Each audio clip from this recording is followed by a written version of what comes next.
Hi friends, ಇವತ್ತಿನ recipe mutton sambar. ನಾನು ಇಲ್ಲಿ ತೊಳೆದಿರೋ ಅಂಥ ಅರ್ಧ kg ಮಟನ್ ತೊಗೊಂಡಿದ್ದೀನಿ. ಸ್ಟವ್ ಮೇಲೆ ಕುಕ್ಕರ್ ಇಟ್ಟು 4 ಸ್ಪೂನ್ ಎಣ್ಣೆ ಹಾಕಿ 2 ಇಂಚು ಚಕ್ಕೆ, 6 ಲವಂಗ, ಅರ್ಧ ಸ್ಪೂನ್ ಕಾಳು ಮೆಣಸು, ಅರ್ಧ ಸ್ಪೂನ್ ಗಸಗಸೆ, 1 ಹಚ್ಚಿರೋ ಅಂಥ ಈರುಳ್ಳಿ, 1 ಹಚ್ಚಿರೋ ಅಂಥ ಟೊಮೆಟೊ, 2 ಬೆಳ್ಳುಳ್ಳಿ ಸುಲಿದಿರೋ ಅಂಥದ್ದು, 2 ಇಂಚು ಶುಂಠಿ. ಈಗ ಇಷ್ಟು ಕಡಿಮೆ ಉರಿಯಲ್ಲಿ ಚೆನ್ನಾಗಿ ಫ್ರೈ ಮಾಡ್ಕೋಬೇಕು. ಒಂದು ಸ್ವಲ್ಪ ಕೊತ್ತಂಬರಿ ಸೊಪ್ಪು ಹಾಕಬೇಕು, ಸ್ವಲ್ಪ ಪುದೀನ, ಒಂದು ಅರ್ಧ ಹೋಳಷ್ಟು ಕೊಬ್ಬರಿ ಹಾಕಿದ್ದೀನಿ.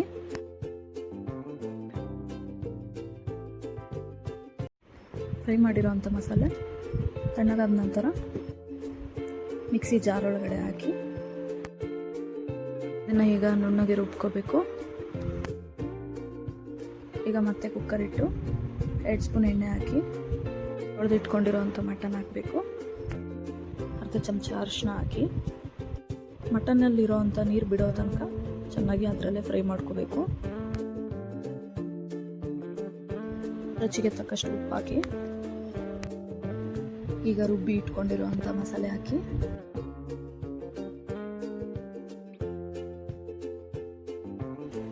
ಚೆನ್ನಾಗಿ ಮಿಕ್ಸ್ ಮಾಡಿಕೊಂಡು ಅದೇ ಜಾರಲ್ಲಿ ಒಂದು ಸ್ವಲ್ಪ ನೀರು ಹಾಕಿ, ನಿಮಗೆ ನೀರು ಎಷ್ಟು ಬೇಕು ನೋಡಿಕೊಂಡು ಹಾಕ್ಕೊಳ್ಳಿ. 1 ಸ್ಪೂನ್ ಖಾರದ ಪುಡಿ, 1 ಸ್ಪೂನ್ ಧನಿಯಾ ಪುಡಿ ಹಾಕಿ ಮಿಕ್ಸ್ ಮಾಡ್ಕೊಳ್ಳಿ. ನಾನಿಲ್ಲಿ ಇನ್ನೊಂದು ಸ್ವಲ್ಪ ನೀರು ಹಾಕ್ಕೊಂಡಿದ್ದೀನಿ. ನಿಮಗೆ ಗ್ರೇವಿ ಥಿಕ್ನೆಸ್ ಎಷ್ಟು ಬೇಕು ಅಷ್ಟು ನೋಡಿಕೊಂಡು ಹಾಕ್ಕೊಳ್ಳಿ.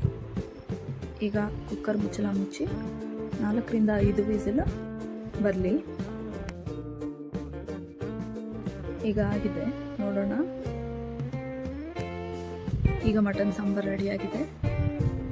ಮುದ್ದೆ, ಚಪಾತಿ, ದೋಸೆ ಎಲ್ಲದಕ್ಕೂ ಚೆನ್ನಾಗಿ ಹೊಂದುವಂಥದ್ದು.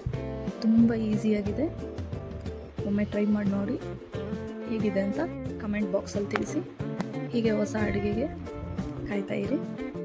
ಮತ್ತೊಂದು ರೆಸಿಪಿಯಲ್ಲಿ ಸಿಗ್ತೀನಿ.